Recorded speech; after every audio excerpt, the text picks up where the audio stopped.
Hello students. In this video we will discuss the very simple topic that is of rounding off. Ready? Rounding off. तो बहुत simple सा topic है and there are some rules for rounding off the number. So to round off any given measurement or any value or magnitude of the given physical quantity, we will use this type of rules. Actually there are 5 rules, but basically we will discuss 4 rules, and fifth rule is very simple, so that we will discuss in last. So if the digit, first rule is, if the digit to be dropped is less than 5, then the preceding digit is left unchanged. उसका एक example लेते हैं. First example for the first rule. Ready? First example for the first rule, and see, if the digit is dropped less than 5, अब उसको हम किस तरह से समझेंगे. देखो, जैसे एक एग्जाम्पल लें कि suppose 7.82. This is the result of any calculation और एनी मेजरमेंट.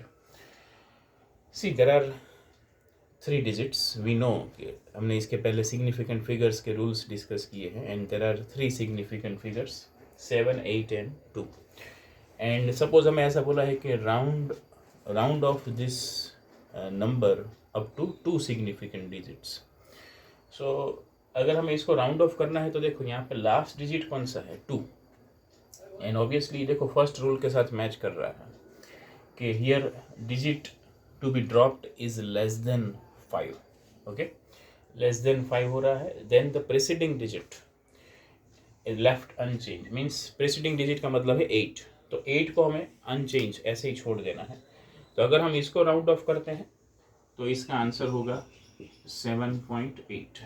तो this is up to 2 digits. इसका एक और भी एग्जांपल ले सकते हैं हम लोग. सपोज हमें ऐसा दिया है 3.94, ऐसा मान लो कुछ हमें दिया है. तो इसको अगर राउंड ऑफ करना है तो इसका आंसर होगा 3.9. रेडी? तो ये हो गया फर्स्ट रूल, बहुत सिंपल है.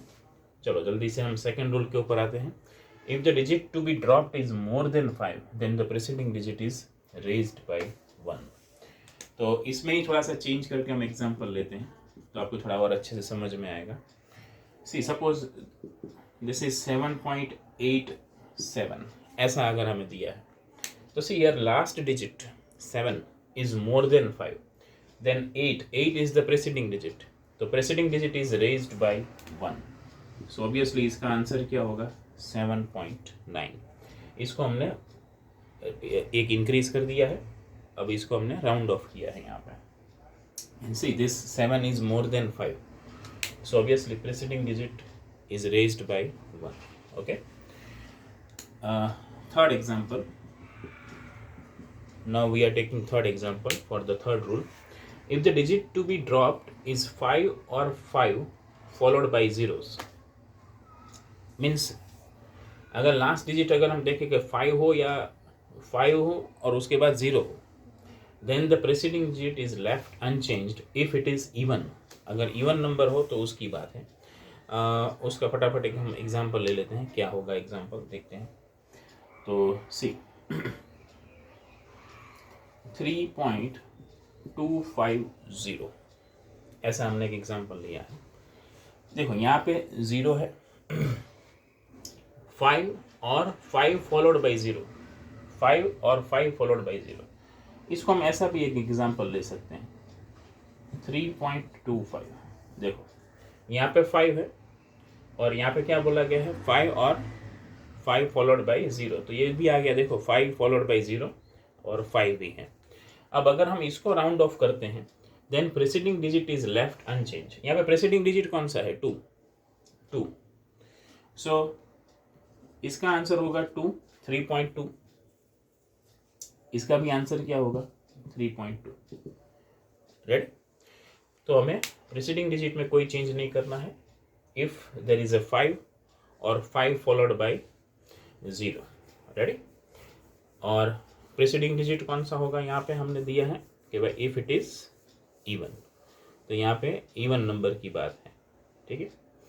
अब आगे जाते हैं, एग्जाम्पल 4। सो अब देखो यहाँ पे फोर्थ रूल क्या बोल रहा है, if the digit to be dropped is 5 और 5 followed by the zeros, then the preceding digit is raised by 1 if it is odd number. Preceding digit कौन सा हो, अगर ऑड नंबर है तो इट इज रेज्ड बाय 1, और अगर even number हो तो इट लेफ्ट अनचेंज्ड। बहुत सिंपल सा रूल है।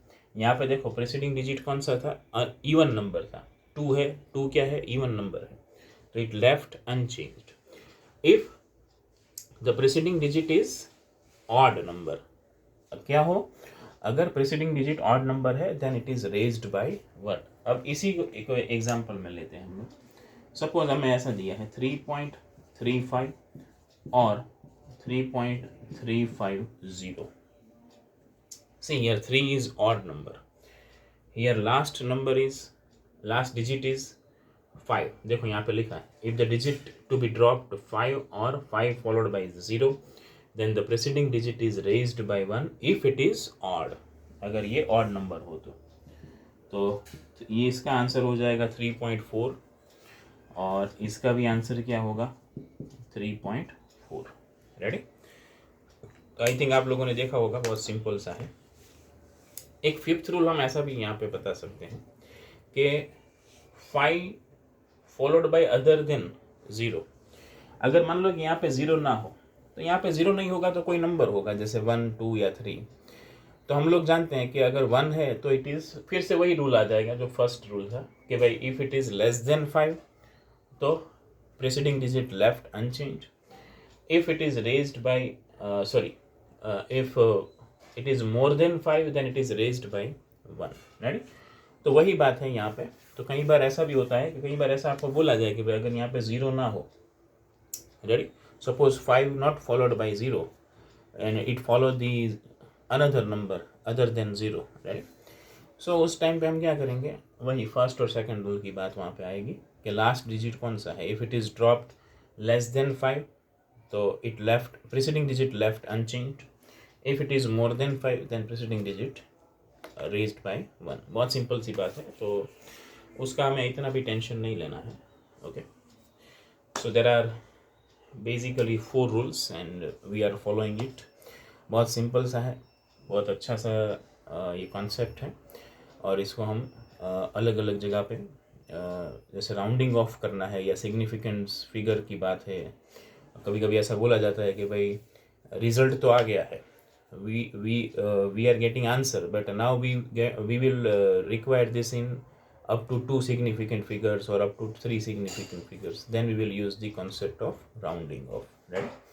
तो बहुत सिंपल सा है, यहाँ पे है, आप लोग स्क्रीनशॉट भी ले सकते हो और इसके दूसरे एग्जांपल्स भी आप लोग सॉल्व कर सकते हो।